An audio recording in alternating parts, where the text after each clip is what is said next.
it comes out, and I didn't expect it to come out immediately after the game, but that comes out, and that basically, once that statement, you're like, okay, Beamer's the guy. It starts leaking out, Brett McMurphy and ESPN and Bleacher Report and others are saying Shane Beamer got the job. Where'd you go? I want you for video on this. Oh, hold on. Sorry. I got a call coming through.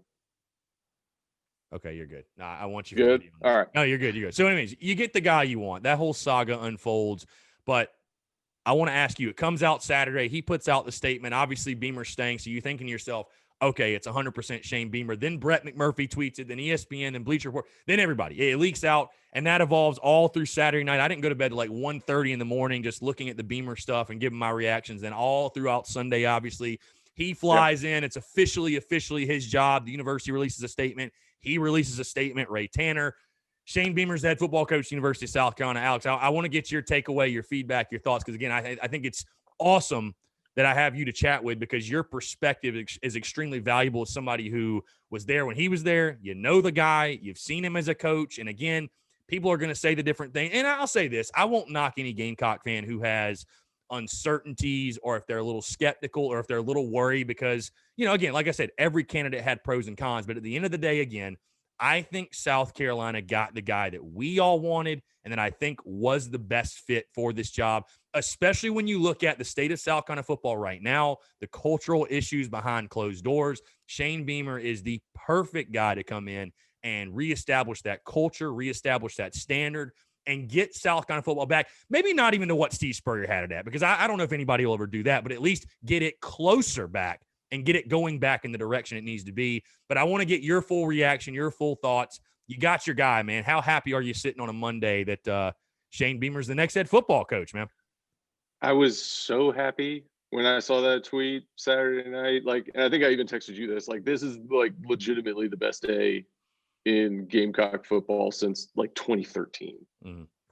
And I mean, he just gets it. And I think at the end of the day, this job is not a second opportunity. It's not a stepping stone. This is where he wants to be. And I don't think you could say that about any of the other candidates that we interviewed, to where there wasn't aspirations of going somewhere else or going to the NFL or, I'm going to do well at this program and then I'm going to get the next big gig. This is where Shane wants to be long term. And I think you could see that on his face from the videos that Gamecock football put out there. Just the emotion of walking back into that stadium and remembering everything that had happened there. And from the trepidation angle, anytime you hire a head coach, it's a 50-50 proposition. Mm-hmm. I mean, there was one sure thing on the market, and apparently he's currently toying with the Texas Longhorns. And so that didn't happen. And you got to hire the right guy for the right job.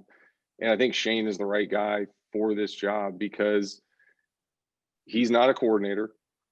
He famously has never been one or a head coach.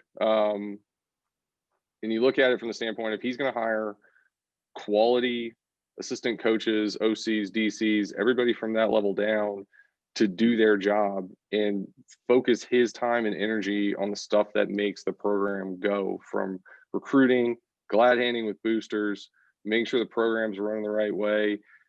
For me, being around him, especially, when he was the recruiting coordinator, the guys that he brought in during that time period are what built those 11-2 seasons. So I think he is somebody that can 100% match the success that Coach Spurrier had here, as long as he's got the right pieces in place underneath him. And fortunately for us, he has so much experience in these hugely successful programs, from Virginia Tech to us when we hit the heights, Georgia, Oklahoma. He knows how to do that, and he's seen it firsthand.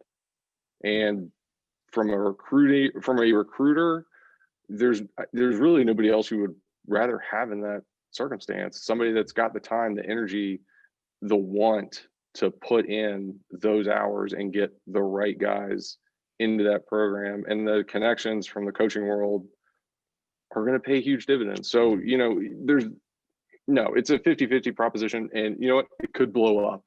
Mm. And we could be in the same situation 4 years from now. But there wasn't a coach on the market that didn't put us in that position, other than one who I sincerely hope we called, but who's to say? And this is just, it's the right guy because this is the job that he's always wanted. Yeah. And I think the South Carolina job is very unique. And I said that on my show yesterday. And you mentioned the clips, and all the clips were so awesome, from him saying, you know, how good it feels to be home, to the dude literally tearing up walking around the stadium. And it's like, you watch that clip and you're like, wow. I mean, that tells you everything, right? That's it. That's why you brought him. I mean, and, you know, I thought one of the pictures that was really powerful too, that wasn't shared a whole lot, was him standing in the indoor looking at the backdrops of all, it's like Connor Shaw, Clowney, Ellington. And it's like, I think it's very valuable to have a guy in there that isn't just, you know, we heard selling ice to an Eskimo for 5 years, and I know how sick of that we got. This dude's selling, like, he actually, like, he can look at that and say, we did that. Like, we did it. Like, I know those guys personally. Like, we did it. So it can be done for sure. I know for a fact. I've seen it with my own eyes. And so, yeah, I think the job is really unique. And that, you know, again, that was something I thought Perry had really good, valuable insight on, as far as talking about, you know, wanting to be a Gamecock. There are a lot of coaches out there who want to be a Division I football coach. Billy Napier, I'm sure, wants to be an SEC football coach, but Shane Beamer wants to be a Gamecock. And again, I know people get tired of hearing the culture thing, and they get tired of hearing stuff like that. But again, like I said, I think in this search, when you look at where Gamecock football is right now and just how divided it is, and you got guys playing, I think, as individuals and not as teammates, and not fighting for one another and fighting for the block C instead of fighting for themselves. I think that's why that was so important throughout this search. And again, I'd echo everything you said. I think Shane Beamer is certainly the guy. He was the right choice from the beginning. I almost wish we'd have pulled the trigger sooner. I mean, to be totally honest with you, because I think it was obvious, it was clear he was the right guy from the beginning. And I know you have to do your due diligence, but I think Gamecock fans are, you know, ecstatic that he's back. And I'm excited to see what the support especially is going to be like from the former players, all these guys that spoke out wanting him to get the job. I'm sure that is going to, you know, that support's going to increase. Not to say it wasn't there before, but I think it's going to be a new heightened sense of guys coming back around, and some of the greatest ever wear the uniform coming around. And that's just stuff that's invaluable. It's just invaluable. Well, it is, because it brings, and I know I've been on here and I've said hope's not a strategy, but it's like, it's hopeful. But you have to have hope. It's not a strategy, but you have to have it. You have to have it. It's like, you know, we got to the beginning of every season with Muschamp, and we knew what we were going to get. We're going to be inconsistent. We'll probably get a good win. But at the end of the day, like, we're not further along than we were 4 years ago. And now we have somebody in there who we don't know what's going to happen with it. We don't know what coordinators are coming in. I mean, there's rumors and speculation out the wazoo on that stuff. But at the same time, you know, it's somebody, you know, it's not a second chance. It's not a chance to clear your name at a program. This is my dream job. I want this job. Let me do it. And that just makes me very excited. Just and two, just knowing or being coached by him, like, an energy he brings, how personable he is with players. I mean, it's not even like and I've seen a lot of comparisons that, you know, Muschamp's guys all loved him too, but it's just, you know, from a recruiting standpoint and just a coachability standpoint, he's just really good.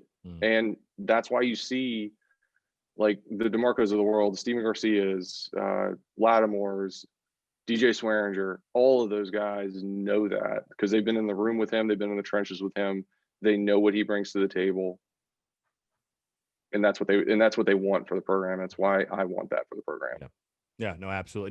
Now that he's hired, the work begins. Obviously, Shane Beamer on the job now. Again, we're talking here on a Monday. You talk about the speculation with the coordinators. And again, we could spend a whole separate show throwing around names. And that's something that I think probably, again, we're about an hour and a half away from Shane Beamer's introductory presser. I think that's probably something we will find out, if not today, very, very soon. But I want to ask you more about the current staff, or if you think there will be any holdovers, because we already saw Travaris Robinson officially fired. I don't know if you kind of saw how that came down, because people were asking me, hey, who else has been fired? And I was like, well, I think it actually kind of happened by accident, because a lot of the, as Spurrier were calling, the media boys were around the facility yesterday, and Travaris Robinson was walking out of the facility and apparently told one of the guys, you're not going to take a picture of me cleaning my shit out, are you?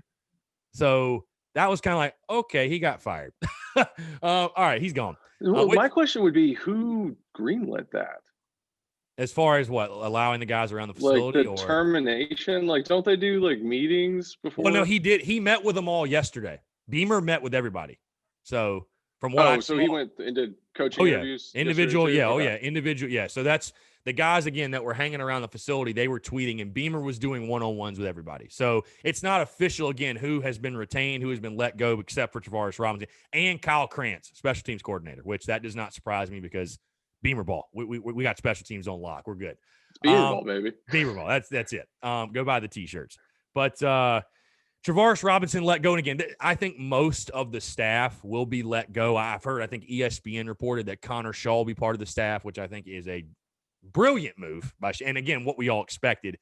How many holdovers would you expect from the staff? Are you thinking maybe just that one? You thinking there will be 2 or 3? I know the names Des Kitchings have come up, running backs coach. I know Bobby Bentley has come up because of his ties in state and recruiting. He's actually done a really good job for South Carolina recruiting. I will tip my cap to Bobby. But, because I have fans asking, you think this guy will stay, this guy will stay? I think it's going to be maximum 2 to 3 guys. I mean, I think for the most part, you're going to see Shane Beamer bring in an entire new crop, which is normal. That's standard protocol for a coaching right, team. Yeah. But your thoughts overall and kind of the evolving coaching staff moves, if you will. So the 2 that I've heard are borderline locks are Connor Shaw and Rod Wilson. Right. Yeah. Yep. Former Gamecocks. I think that's for sure. Yep. Yeah. Other than that, I have not heard one way or the other on anybody. I don't think it would be a bad idea to keep Bentley at all, just again because of the recruiting ties. But those are the only 2 that I've gotten any insight on. Right. Yeah. No, I think for sure I'd love to as see far him keep, the rest of them. Yeah, I'd love to see him keep Shaw and Rod Wilson. As many former Gamecocks you had, the better. And I think I told you this last week, and I'll go ahead and say the rumor that I heard as well from my sources that Dylan Thompson will be brought in for player development, which I think would be really cool. He's been doing that with the Detroit Lions, and a guy that maybe isn't quite as glorified as some other Gamecock quarterbacks, but was a damn good player in his own right and was there during the glory years. So I think and it's not even Dylan back. It's not even the glory years thing. It's just is he good at his job? Yeah. Is he also connected to the program? Well, you're working for the Lions in the NFL. I think you have to be decent at it. I mean, well, exactly. Yeah. So and he knows what he's talking about. So yeah, I mean, if we need somebody in that role, and we've got somebody that's qualified to do it, that's also been in the program and very successful, grab that guy for sure.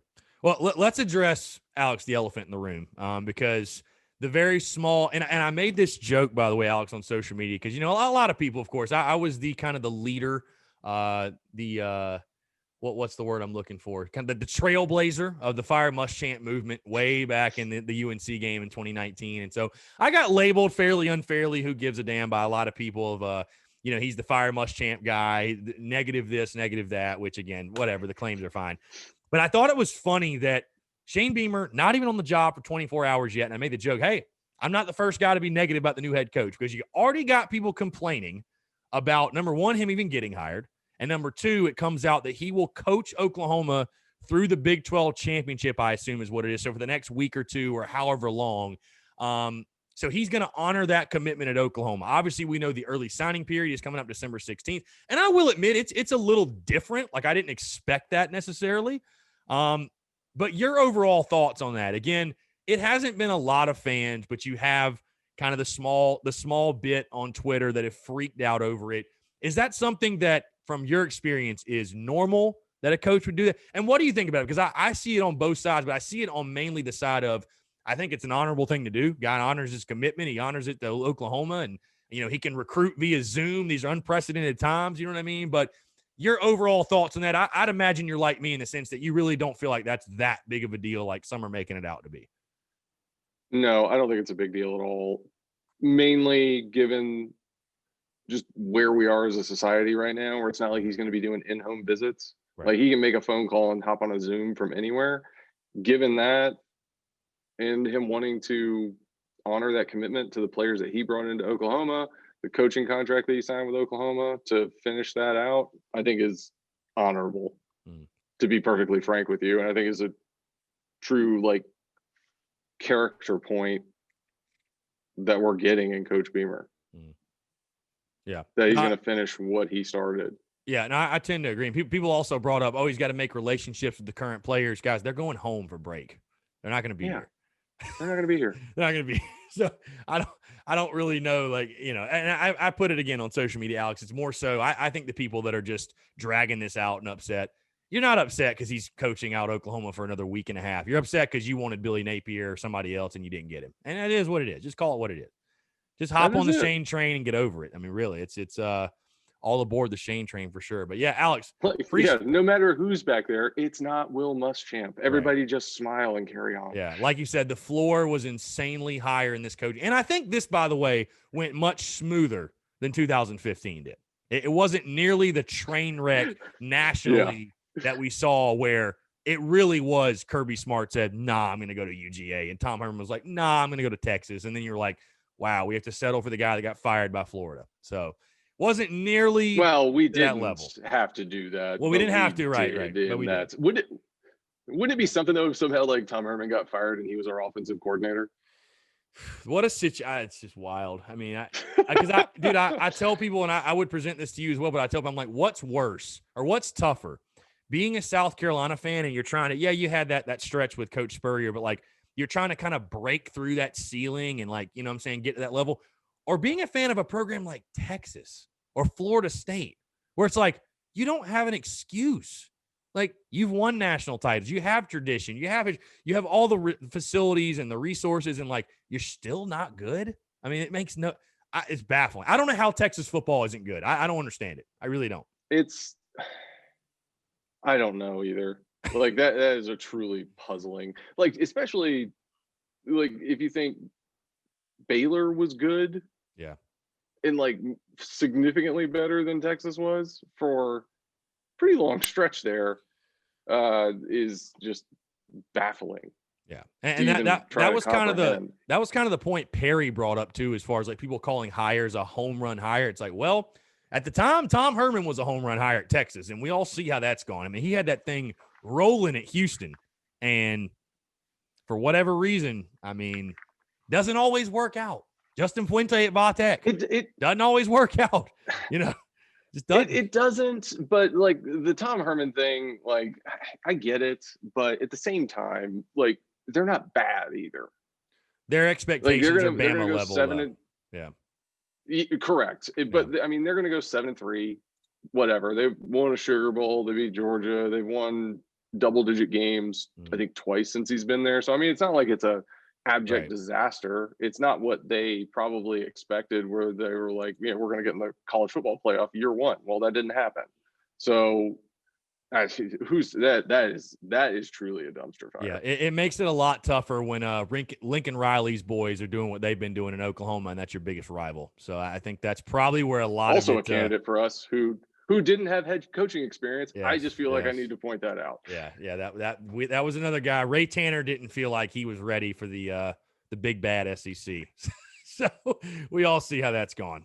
Anyways, though, it is what it is. I think they got this one right, though. Excited for Shane, obviously. Beamer ball, all aboard the Shane train again. I know you're fired up, and again, I think this is a great day, and it's awesome to talk to former players, and it's a great day for all former Gamecocks that were under him, that knew him, that got recruited by him, and I'll say this, the last thing too, because I've talked to, again, I've been blessed enough to talk to so many former players, and a lot of them, what they've said to me, either off the record or on the show, is just like, we want to see more Gamecocks get opportunities. Like, there's a lot of former South Carolina guys that are coaching, that are doing great things in the football world or just in life in general. And it's like, we're hiring this former Georgia OC. We're hiring this former Georgia wide receiver coach and this former Georgia quarterback and Georgia guys and Florida guys. It's like, why not give a South Carolina guy a shot? So, you know what? I at least applaud them for now we're going to start to see some Gamecocks get their deserved shots. There's a lot of South Carolina guys right now who are coaching in the high school ranks,